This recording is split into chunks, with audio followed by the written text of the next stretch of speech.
Prime Minister, thank you for being with us here today and for taking time out of your busy schedule. I'd also like to let you know I'm no Peter Mansbridge, so this is my first public interview. I was going to say that's not all bad. Any help would be appreciated.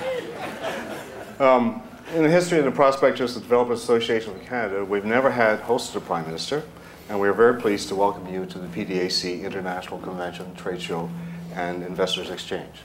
PDAC Convention is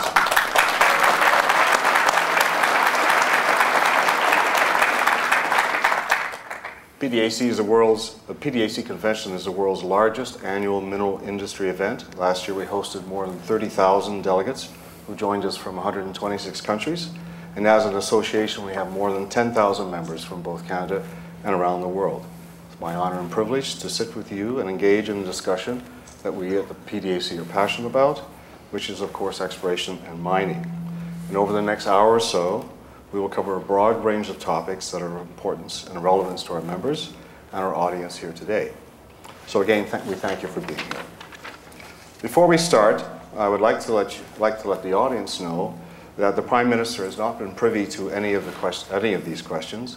And during our discussion, please note that unfortunately we will not be able to entertain questions from the audience.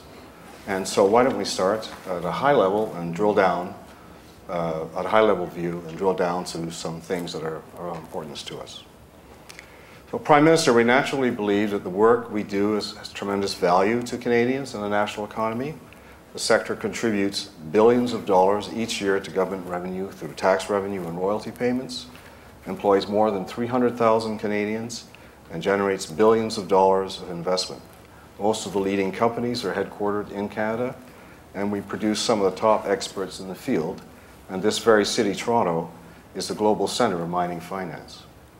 To begin, in your own words, how would you characterize the value of the exploration and mining sector to Canada's economic and social development? Sure.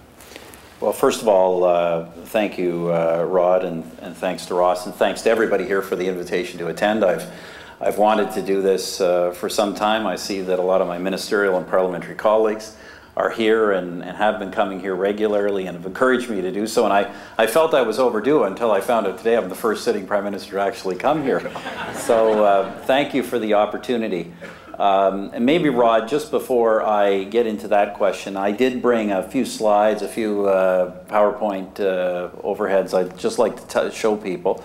Before we maybe get onto some issues specific to the sector, I just want to kind of make sure everybody has a pretty clear view of the Canadian economy and our relatively good performance. I know many of you are familiar with these things, but I don't think we can say them often enough.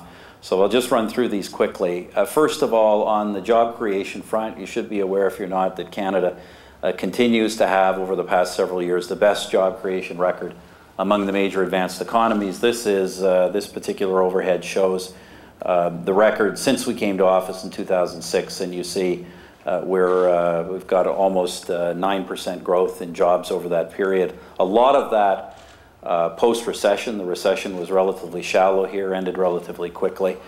Many other countries, as you can see, have very poor job creation over that period. And just so you know, you sometimes hear the jobs, well, they're all low paying, they're all low skills. That's not actually true. Particularly since the recession, just to show you the facts, of the nearly 1 million, or over, I should say, over nearly 1,100,000 net new jobs created in Canada since the recession, 71% are high-wage jobs, 87% are full-time, and 80% are in the private sector. And as I said, it's now 1,000,001 net new jobs. This is underscored by GDP growth. Chart here shows real per capita disposable income, which since 2006 has been well ahead of other countries, which is why you have seen the kind of increase in middle class wealth that Statistics Canada demonstrated last week in its report. Subject I know is of interest to every business group I talk to, and that's taxation. A big change over the past 8 years is that Canada has gone from one of the highest rates of taxation on new business investment in the G7 to now having the lowest. This is a big advantage for our country, and underscores the fact that we have had the investment results to prove it. I think that's on our next overhead. Oh, sorry, they're skipping that one. We're going to balance. Just to remind you, our government's goal, one of our central economic goals in the most recent Economic Action Plan 2014, and obviously the plans in this Parliament, has been to return Canada to a fiscal balance after the recession. You see we've made steady progress, and the year to come, the budget will be getting very close to balanced. And we've done that, friends, through controlling spending. I think you should just understand where spending actually goes in the federal government. We make significant transfers to persons, principally through old age security, but all other programs as well. We transfer money to the provinces for healthcare and education. None of those transfer programs have been reduced. We have managed to balance our budget by controlling our own federal program spending, which is the blue line, which, as you can see, is actually below the level it was when we returned to Parliament. And finally, we're doing all this to make sure we can keep Canada's debt low. Canada has today, by far, the lowest debt burden in the major developed economies. This shows projections out to 2018 in which Canada will continue to remain the lowest. And the relative debt burden we have is already declining. Our debt burden didn't go up very much during the recession because we had a surplus and a low debt burden prior to the recession, and it's now already beginning to fall, and we plan to reduce it to 25% of GDP in the 21-22 period, which would be considered a very, very safe long-term range. So I just wanted Rod to review those facts. Just on this particular industry, look, when we talk about some of the superior performance of the Canadian economy, this sector, broadly, I would say maybe lump this sector and the energy sector closely related together. This sector is a big part of Canada's success story. It has been a growth sector, and a growth sector in a very unique way. A growth sector not just for itself, but as manufacturers, service sectors can tell you, the growth in this sector has been often driving growth we've seen in other sectors through supplying these industries. And this sector is also unique because of the geographic spread of it, because it is literally almost everywhere in the country, including in areas where people have traditionally, often Aboriginal people, have traditionally had very few economic opportunities. This sector is really providing unprecedented opportunity for people who have not had it before. So look, this is obviously the fact that in Canada we have strong sectors that go all the way from commodities to the various highest tech service industries. This is a real strength of this country. We have a balance and a spread of business activity that I think insulates us very well in terms of long-term growth. Thank you. And exploration companies are sometimes described as the research and development arm of the mining industry, with thousands of small entrepreneurial businesses taking significant risks to look for the minerals and metals that make modern life possible. Raising the large amounts of money required for exploration and development is extremely challenging, especially for junior companies. Can you tell us whether your government has any plans to implement new measures to help overcome this challenge?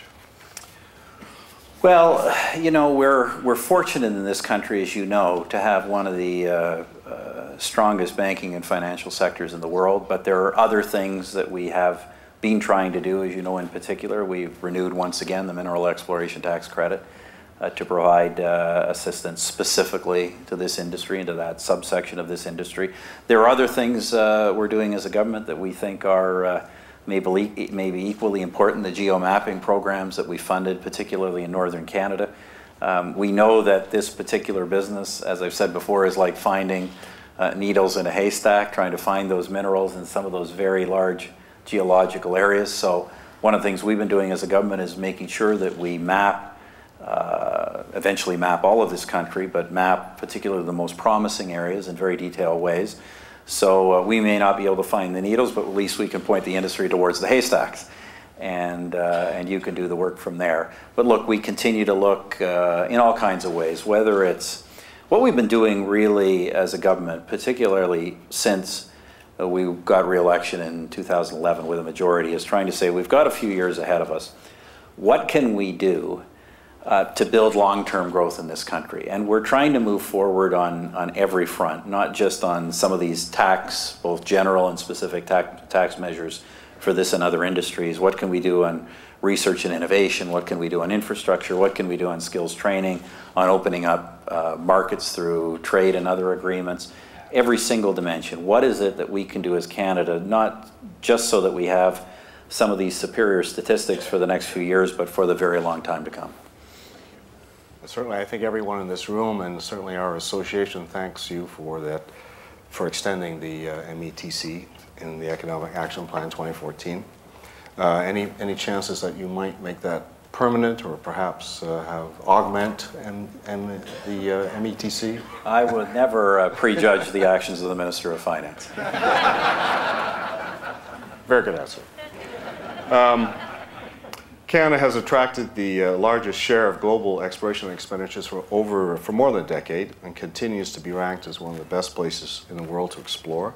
Maintaining our competitiveness will continue to require public and private efforts to improve regulatory efficiency, invest in infrastructure and geosciences, and strengthen the participation of Aboriginal peoples in our industry. Your government's commitment to all these areas through its Responsible Resource Development Initiative is welcome. In your view, what are the top 3 things that the Government of Canada can do to ensure Canada remains a destination of choice for mineral related investments? Yeah, I think you probably in there hit upon the 3 things I would identify. I think the first would be the answer I would give to any single business organization I'd be addressing, and that would be, we've got business taxes down, we need to keep them down and keep them low. There's lots of specific things government can do to encourage economic activity, but I do believe there is absolutely nothing more important than having competitive tax rates that do not create an undue burden for business, no matter what sector that business may be in. So obviously, the reason I show you some of those numbers and some of those slides at the outset is not just to show that we've got low taxes, but to show that we are creating a fiscal environment in this country where low taxes, properly governed, low taxes should be sustainable for many decades to come. And I think that is absolutely critical to this and other industries, besides the specific tax incentives. Secondly, Rod, you mentioned responsible resource development. What we've brought in the past couple of years, the concept of one project, one review, fixed timeline. I think this is really a game changer for this industry and this country. That's certainly what I've been hearing as I've gone across the world from other countries that are starting to look at how they might be able to do similar things. We're seeing the benefits in southern Canada. As you know, we've also now passed similar amendments in Northwest Territories and Nunavut, and are going to be moving soon to bring Yukon into line with that. So I think this is just critically important. It won't mean, I need to repeat this because we had a decision last week, as you know, it won't mean that every project gets approved, but it will mean that every project undergoes rigorous evaluation and there can be some certainty about the process and the timelines. And I think the fact is, I just got the stats. Since we came to office in 2006 of mining specific projects, 32, we have approved 26 of them, and of course, doing this all within timelines. The third item you mentioned is the item of skills training. And I know this is important for this industry, but I also can tell you it's important in every industry. Notwithstanding that, you know, we continue to hear about the problems of unemployment coming out of the recession. We continue to have too many people, in our judgment, still too many people who are looking for work, even if it is much better than most other developed countries. The fact of the matter is we have 2 things simultaneously. We have too many people looking for work, but we also have too many jobs that are looking for employees to fill them. That's a problem I know specifically in this industry, but it is a problem in other industries, a problem in large parts of the country, especially in Western Canada. And all of the demographic information we have suggests that this is a problem that is going to be more acute as we move forward. So we've been doing a number of things, whether it's some specific Aboriginal training initiatives, and Northern training initiatives, but also some general investments we've been making in skills training in the Canada Job Grant and other matters to try and ensure we tackle this problem. I know some of you probably even heard me say this before, but I cannot say it enough. We do have, and I don't want to in any way run down the education system we have in the country. By all international standards, it is an outstanding system, and our people in this country have not only high levels of education, but high levels of education with very broad access to that education. But the reality is also that we know, and the data is in, that left to its own devices, the education system is going to produce a shortage of scientists, engineers, technical tradespeople, mathematicians, and it's going to produce a surplus in other areas. And so we have to do what we can, what we're doing, for example, through the Canada Job Grant, to hook industry into the training system so that the educational establishment gets some information on what actual labor market demand is. And we're committed to working with the provinces to make that happen. And if we could at this time perhaps circle back to one of those projects that did not make the list, and that would be the New Prosperity Project. And perhaps could you help us understand this decision and share your thoughts on what lessons industry can learn from it? Yeah, I'm not sure it's really my place to get into the decision in detail. This government is driven. Our decisions, as I said before, are largely driven by the rigorous environmental assessments that we have undertaken by scientists and by experts. In the particular case of New Prosperity, this is actually the second go-around. The environmental assessment was extremely negative. It was extremely negative, particularly with regard to the hydrographic system in the region. Said very clearly that the project, as previously and presently conceived, would not address essentially the long-term destruction of that system, and that our experts said they could see no proposed plausible mitigation measures for that. So it was a very damning report. It also is in an area, I might as well be frank on this, also in an area where there's unresolved land claim issues, and local Aboriginal groups feel equally strongly and do not approve the project. So, as I say, I think all of the weight of environmental assessment plus all of the legal advice the government received is we just did not have grounds to approve this project. As always, we don't like to see communities and regions deprived of what are obviously, this is a region where growth has been slow, and these are obviously significant opportunities for people in the region. So we always say that we always encourage proponents to take a close look at the details of the assessment themselves and see what they can do to propose a project that would meet our environmental criteria. My understanding is the door's not completely closed, though. I think there can be further. Oh, they're always, as I said, they're always in a position to examine the environmental assessment and to propose a new project resubmit based on their attempts to address some of the issues in that. Thank you. Prime Minister, the PDAC has long regarded Aboriginal communities and their leaders as natural partners in the exploration and development of this country's wealth of natural resources, and you have visited Aboriginal communities across our country.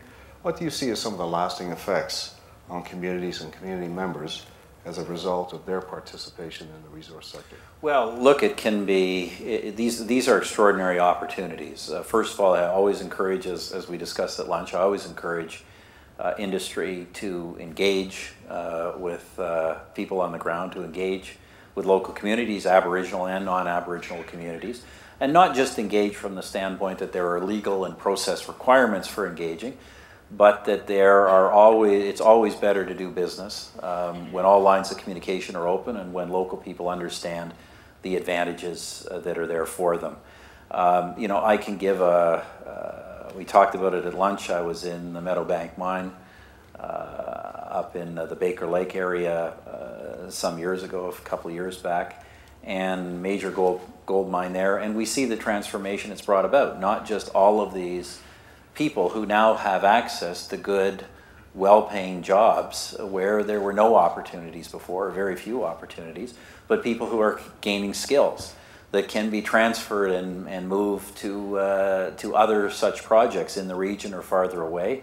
Because as we know, your industry is more often than not willing to actually move people towards the jobs to get those people to fill them. I think the next step for a lot of these communities, and this is what I've said to Aboriginal leaders, when you see these projects, find out about them. But don't just view them as an opportunity to get some money. View them as an opportunity for people to get jobs. View them as an opportunity for people to get training and take those jobs elsewhere. View it as an opportunity to develop entrepreneurial skills in your community so that local businesses can service the industry and can also move some of those skills to other projects in other parts of the country. And that's the thing, we see it happening in that particular region. We've seen it happening obviously in some of the energy and other projects, mining projects in other parts of the country. And as I say, these are opportunities in many places with your industry. They're opportunities that have never existed in some of these regions, have never existed before. They're not near large population centers or near other industry. And frankly, they're once in a lifetime. But if you grab the once in a lifetime, you can turn it into something very permanent. Thank you. And you recently announced the First Nations Control of First Nations Education Act. And knowing that as you have mentioned, that our sector is facing a tremendous deficit of skilled labor over the next decade, how do you anticipate this new legislation helping to increase Aboriginal participation in the sector?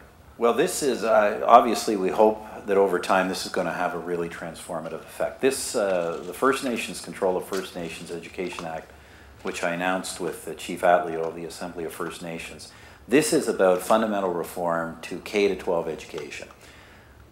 Today, and I don't want to obviously run down all of the education that occurs in all Aboriginal communities, but the reality is that much of the education in First Nations communities today does not have any real legal framework around it. The schools, they may have a curriculum, but they're not necessarily curriculum that is portable to other school systems. There are no accepted standards of training or of studies that you find in other education systems, and certainly not ones that are comparable. So what we want to do with the First Nations Control of First Nations Education Act is give Aboriginal communities, first of all, much greater control within their communities of their own education, much as the rest of us have that through our local school boards, but at the same time within a framework that establishes provincially equivalent standards of teacher certification, of curriculum,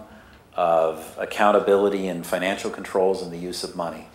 And so we think with this trade-off and with obviously certain investments that go along with it in teachers and in buildings and in these sorts of things, we think we're going to have in the next generation, we have a much greater possibility of having an Aboriginal workforce that is ready to be trained for the other more sophisticated jobs. I think as many of your members would know, because I know there's certainly a desire of many of your members, particularly where they're located near First Nations community, to hire First Nations or Aboriginal people.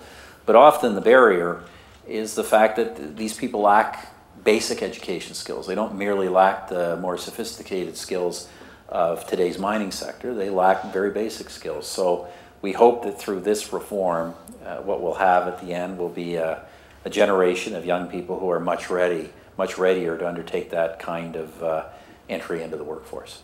I think it's a great, I think this is a great innovation, and the real key is this has to be done in partnership. As you know, with Indian residential schools and other such disasters in the past, there's been way too many attempts to fix these problems by imposing solutions on First Nations. And the fact that First Nations have been, through Chief Atleo, part and parcel of the development of the system itself, I think speaks very well to its chances of long-term success. Thank you. And if we may now talk a little bit about infrastructure, which is very important to our industry. From Sir John A. Macdonald to Diefenbaker, infrastructure investments have helped build modern Canada, and there are many regions of the country with enormous resource potential, such as the Ring of Fire, Western Nunavut, Northern Quebec. But without infrastructure, developing these mineral resources is simply not economically viable. And my economic geology prof at McGill, Wallaby Clay, used to say to new students as they came in that ore is something that can be mined at a time, at a place, and at a profit. And so in order to convert resources into the ore bodies and mines of tomorrow, what is your government's vision for the use of infrastructure investments to unlock the resource potential of remote and northern parts of the country? Well, first of all, just to back up a bit to last year's budget, Economic Action Plan 2013, we announced a new national infrastructure program for the next decade. It comes after the one we announced in 2007, which in 2007 was the largest in dollar terms in history, and this one is even larger. It's some $70 billion. Some of that is on federal infrastructure, but much of that will be infrastructure that we're sharing the costs of, owned by provinces or municipalities. It's been divided into several categories, but look, a big chunk of that is really directed towards infrastructure that we think will be of long-term economic benefit. In the case of southern Canada, in particular, I guess it's true in the territories as well, but especially in southern Canada, we will prioritize those dollars principally in collaboration with the provinces. So they will have a lot to do with deciding how much of those dollars they want put into areas like in Ontario, Ring of Fire, areas where there's obviously need for major infrastructure. Not much exists today. I know something where we're looking at in terms of northern Canada, where obviously we have special responsibilities because of our relationship with the territories, is we're trying to figure out how in many of these areas where there's very little infrastructure and there are obviously a small number of communities, how it is we can try and marry private infrastructure needs with long-term public infrastructure use. For example, what is it that we can do in terms of airports, housing, other transportation, so that if industry needs transportation and wants to make needs infrastructure and wants to make investments, what is it we can do as a government to put dollars into that so that it serves the community, not just during the life of a project, but maybe well beyond the life of a particular project. And we think if we can find some way of marrying industry's willingness to pay for some of this and our need for some of this, we can reach, in some of these northern areas, arrangements that are beneficial to both sides.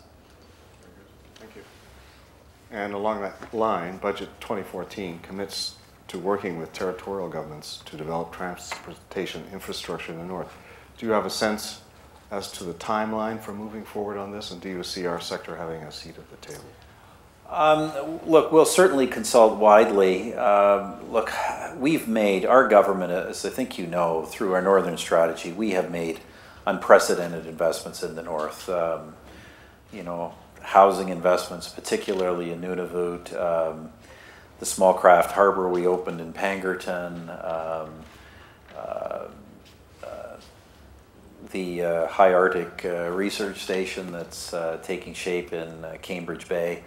All through the north, we're making major infrastructure investments. What has been signaled to us by many of the communities as the greatest need is something in the area of harbors and ports, where it can be easier to receive, obviously, goods, but also basis to stage commercial fisheries.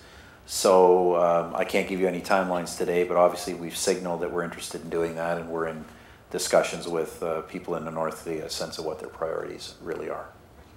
And we certainly appreciate the extension of the GEM project, the 7-year, $100 million investment. That's very important to our membership. Yeah, those are obviously very industry-specific projects, but they are also, as you know, at the same time, they are investments in science, and they are fundamental responsibilities of a government to really map, not just map in the traditional sense of showing a boundary or a water line, but to really map geology and other features in a very comprehensive way. And so we're very committed to doing that as part of our exercise of our sovereignty in Northern Canada and that part of the world, but also for the obvious opportunities it will provide for development. The next few questions relate to human resources and international corporate social responsibility. And we've sort of touched on this before, but our sector estimates that we'll require 100,000 new entrants into the labor force over the next decade, which is approximately 1/3 of the entire workforce. And what can the federal government do to help our sector with our unique human resource needs? Well, this is a challenge, Rod, that we have constantly, because as I've said, we believe that the biggest single economic challenge coming forward and the biggest single impediment to growth in the decades to come in Canada is going to be labor market bottlenecks. Fact of the matter is, we as a government, as a national government, federal government, are not the level of government primarily responsible for education and training. We do important investments. We do have some levers. We make large-scale transfers to the provinces for post-secondary education. We have undertaken some very specific measures to try and encourage, for instance, apprentices. We've created a number of incentives, including the Canada Apprenticeship Loan. We've done a number of things to try and encourage people to look into that area. The most recent budget announced very generous Canada student loan terms for people who want to undertake apprenticeships. So these are things we're doing that would be specific help to the industry. We also help on the research side. We fund through universities and colleges a lot of research activities, and we're making, for instance, very specific investments in Yukon College's Center for Northern Innovation in Whitehorse. We're making specific investments through our responsibilities in the territories for Northern basic adult education for those who have already left school but actually need to upgrade their skills to very basic job entry levels. So look, we're looking for ways we can do this through the Canada Job Grant. We hope now we've got a formula where we can move forward with the provinces on market sensitive training. As I say, as a secondary actor, we're trying to do what we can. The area of skills and labor force where we obviously have primary responsibility is immigration. And what we're trying to do there very gradually, obviously without losing important priorities in our immigration system like refugee protection or family reunification. We're trying to orient much of our immigration system towards economic need and towards immediate labor market need.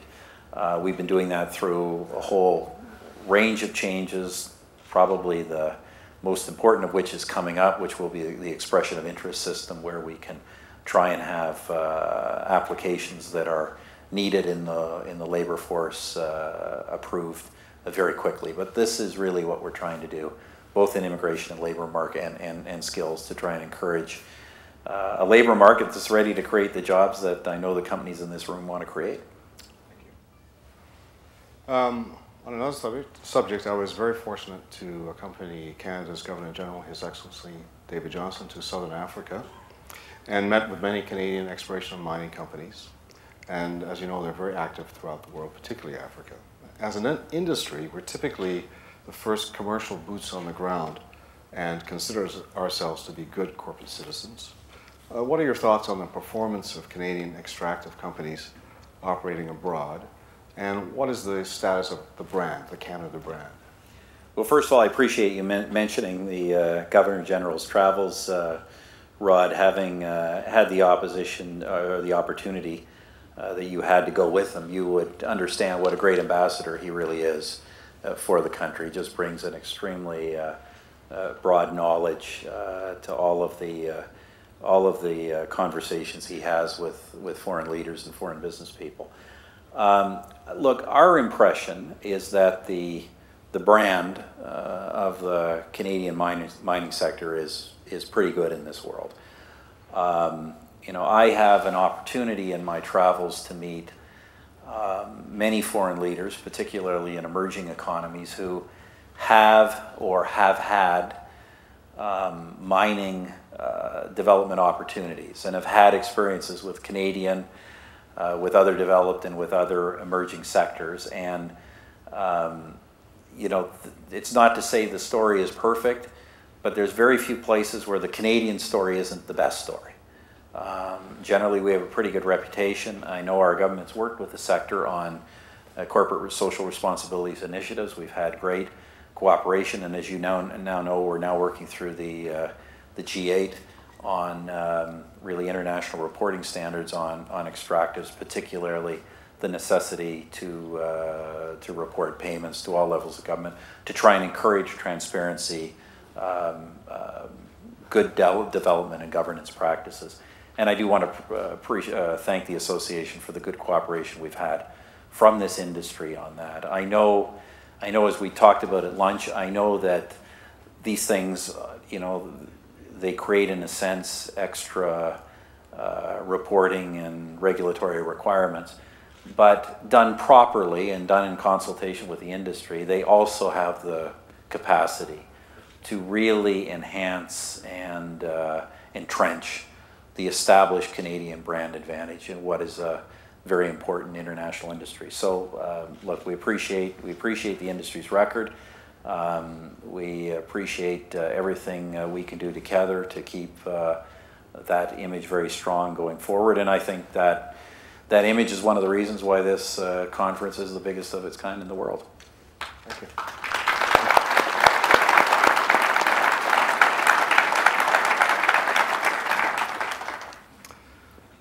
Mining is one of the few industries in Canada which is the globally dominant player, particularly when it comes to exploration.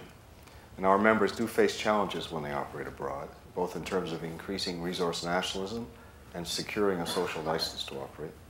Could you speak to what initiatives might be underway to help Canadian mining industry manage both of these challenges?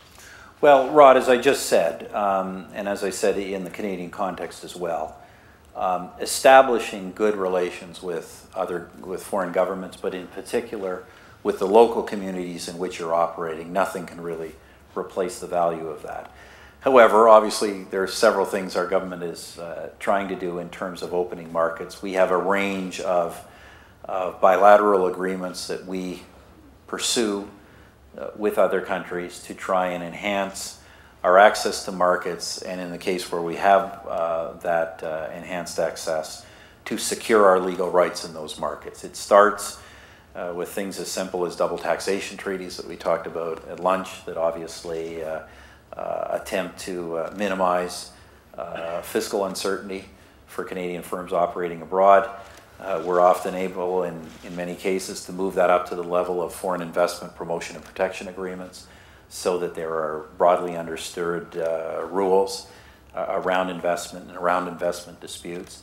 The signing of these things, well, these agreements aren't always perfect. The signing of them often is a significant signpost in terms of the receptivity of those countries to our investment.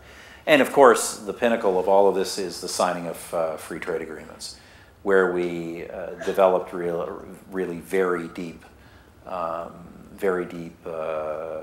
bilateral economic relationships for the long term. And we see the advantages of that. I could talk about some of the economies of Latin America where we've seen some of the results in terms of mining and energy since we signed bilateral trade agreements. But even the big one we just concluded last year with Europe. I mean, a lot of people outside this industry would probably not be aware that metals, mineral products have not insignificant tariffs on them in much of Europe, and the immediate elimination of many of those tariffs is going to be a great thing for this industry. So, Prime Minister, I'd like to ask a few closing questions before time's up. Your annual Northern tour is taking you to a number of interesting places, not least of which is the Raglan Nickel, and I believe you mentioned the Meadowbank gold mines. What is your impressions of these northern operations? That's a good question. Look, I'm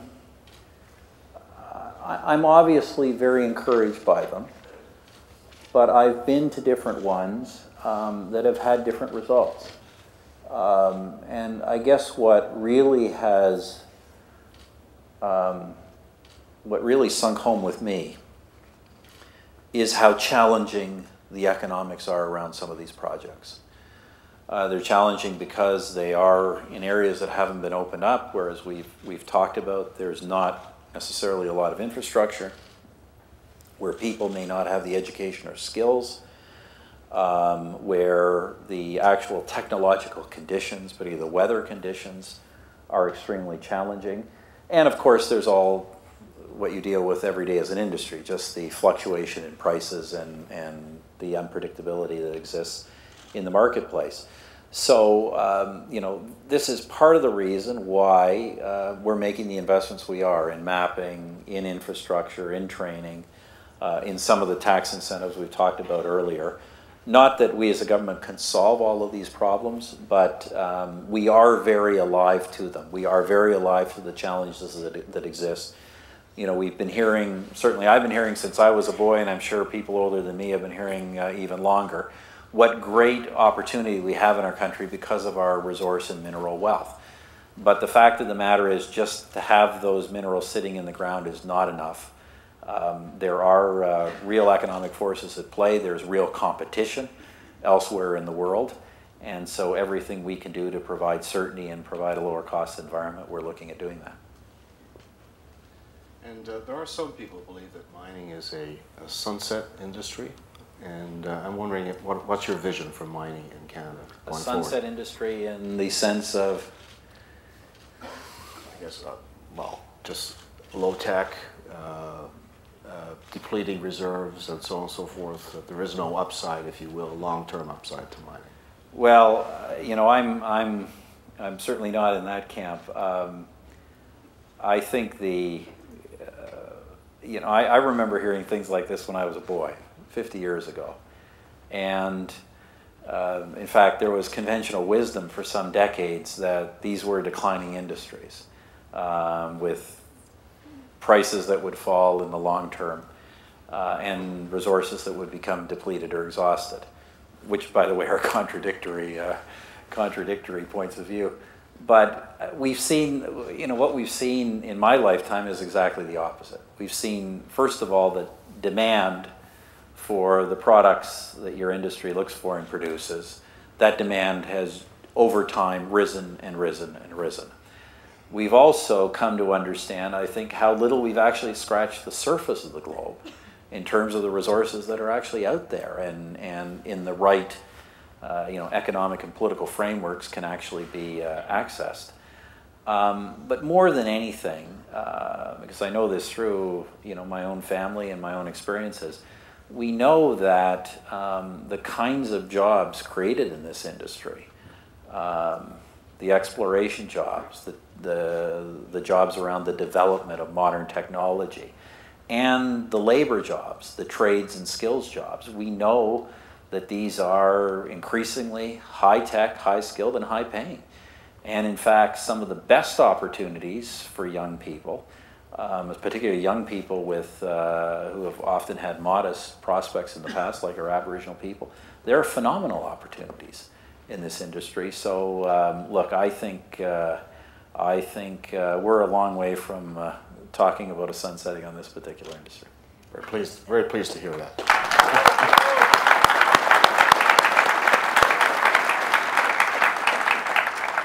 So we have one last question, and I guess this is my question. Always very curious. You live under unrelenting media scrutiny. You have a very demanding job. How do you find time for work-life balance, which for most people in this room would just think that would be unobtainable? So, what do you do? How do you cope with it? Well, first of all, I don't seek your pity.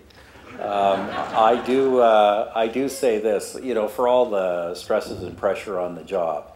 And I say this to younger people, and I know our parliamentarians would say the same thing, notwithstanding their periodic complaints, that there really is no more exciting field than public service, and in particular elected public service, where you get to meet all kinds of people and you literally get to be exposed to just so many different ideas and developments and variety in the job. you know, told my kids and others, one thing about my job, I'm never bored. And, you know, it sounds trivial, but how many people are bored in their jobs every single day, if not many days? So I have a very exciting job, an intellectually challenging and interesting job. I also have,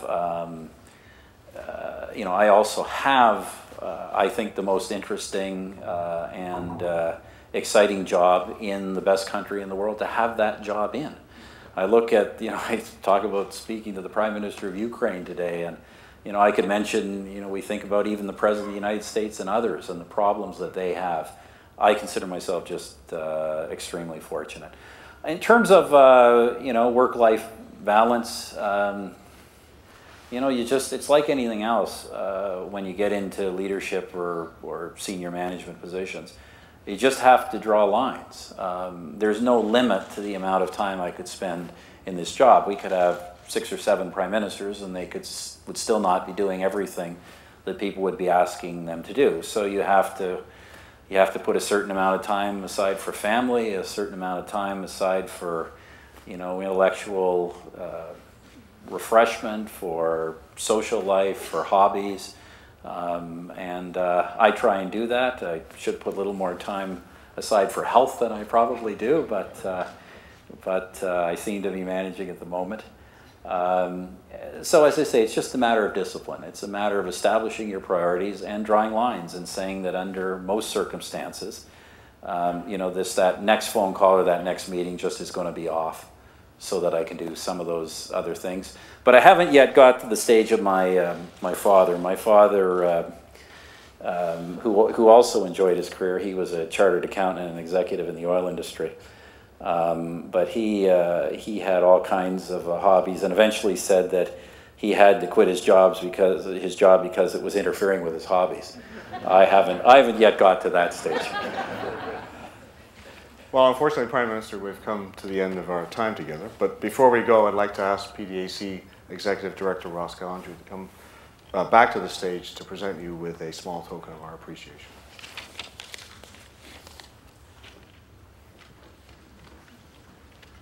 We are aware of your passion for the game. We have a small gift. There we are. That's great. Why did you keep 2015? Wow, there we are. That's great. Thank you. Appreciate that.